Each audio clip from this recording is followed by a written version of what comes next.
प्रधानमंत्री नरेंद्र मोदी ने जुलाई 2025 में Ghana, Trinidad and Tobago, Argentina, Brazil और नामीबिया की ऐतिहासिक यात्रा की। इन 5 देशों में 4 ने उन्हें सर्वोच्च सम्मान दिया।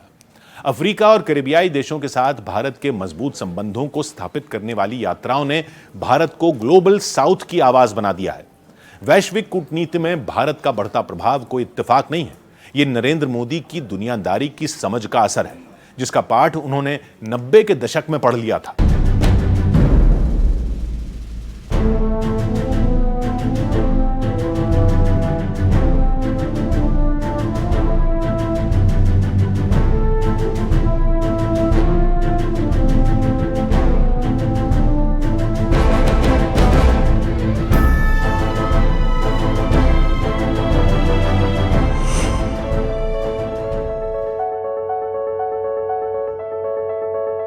घाना की संसद को संबोधित करते हुए प्रधानमंत्री नरेंद्र मोदी ने कुछ आंकड़ों का जिक्र किया, तब पूरी संसद ठहाकों से गूंज उठी।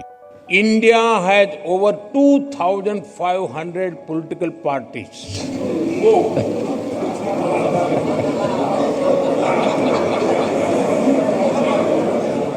घाना के कई नेताओं को उन आंकड़ों को सुन आश्चर्य हुआ। 2500 पॉलिटिकल पार्टीज। तब प्रधानमंत्री ने एक बार फिर वही बात दोहराई। ये भारतीय लोकतंत्र की स्पिरिट की बात थी। आई रिपीट,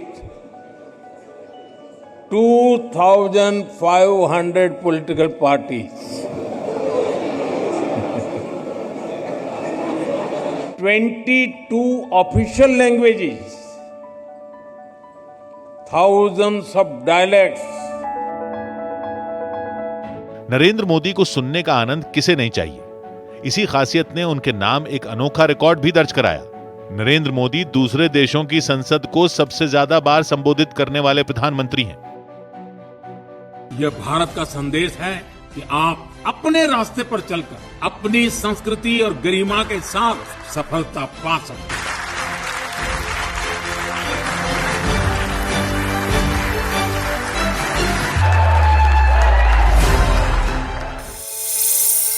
प्रधानमंत्री नरेंद्र मोदी 17 बार विदेशों की संसद में भाषण दे चुके हैं।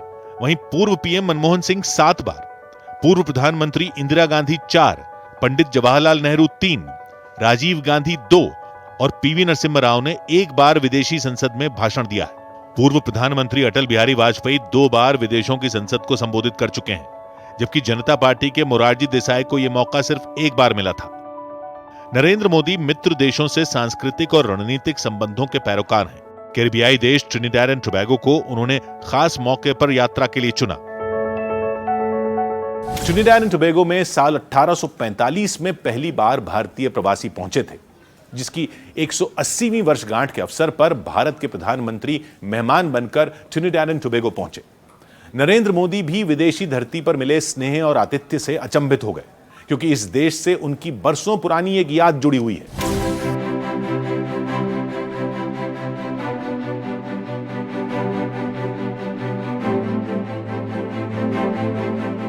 ट्रिनिडाड एंड टोबैगो की प्रधानमंत्री कमला प्रसाद बिसेसर पीएम मोदी के स्वागत में एयरपोर्ट पर आईं।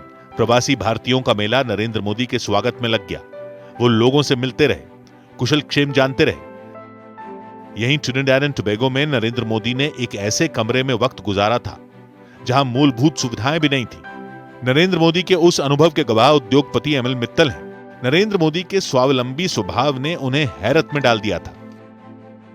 ट्रिनिडाड टोबैगो में हम साथ में थे, हमारे ही मकान में वो ठहरे हुए थे। तो 4-5 आरएसएस के थे, वो भी थे। तो वहां पर मकान में 4 ही bedroom, air conditioner, attach toilet bathroom थे। बाकी एक प्रेस वेस्ट करने का रूम रहता, वैसा था। मैं बोला भी नरेंद्र जी आपके लिए होटल में बुक करा दूं, कि वो उनसे 4 बड़े लीडर थे। बोले क्यों, हमारे यहाँ तो या मेरे रूम में सो जाओ। तो देखिए घूम फिर करके जो प्रेस करने का एक छोटा सा रूम कमरा था, न टॉयलेट न बाथरूम न एयर कंडीशन। बोलो मेरे लिए तो सूटेबल यही है, क्यों बोलो ऐसे में भी नहीं सोता मैं। सुख के सारे साधन थे, आरामदेह जिंदगी की सुविधाएं थी, लेकिन नरेंद्र मोदी के अपने नियम थे। समय के पाबंद नरेंद्र मोदी की दिनचर्या विदेशी धरती पर भी जस की तस थी। भारतीय जनता पार्टी के जनरल सेक्रेटरी रहते हुए नरेंद्र मोदी की सादगी एमएल मित्तल जैसे उद्योगपति को अचरज लगती थी। नरेंद्र मोदी की यह तस्वीर बहुत मशहूर है। यह साल 1994 की है। साल 2014 में जी किशन रेड्डी ने यह तस्वीर शेयर की थी। 1994 में Narendra Modi American council of young political leaders के निमंत्रण पर अमेरिका पहुंचे थे। उनके साथ जी किशन रेड्डी और अनंत कुमार भी थे। इसके बाद दूसरी बार नरेंद्र मोदी ने 1997 में डाउनटाउन लॉस एंजलिस की यात्रा की थी। दूर देश की यात्राओं ने नरेंद्र मोदी को रचनात्मक बनाया, उनके दृष्टिकोण को व्यापक बनाया। पेरिस यात्रा की नरेंद्र मोदी की तस्वीर उनके घुमक्कड़ी अनुभवों और उससे उपजे आत्मविश्वास की निशानी है। दुनिया को देखने का नरेंद्र मोदी का नजरिया इसलिए अलग और असरदार है। पीएम मोदी पर न्यूज़ 18 की खास सीरीज जारी है। कल रात 10:10 पर देखना ना भूलें।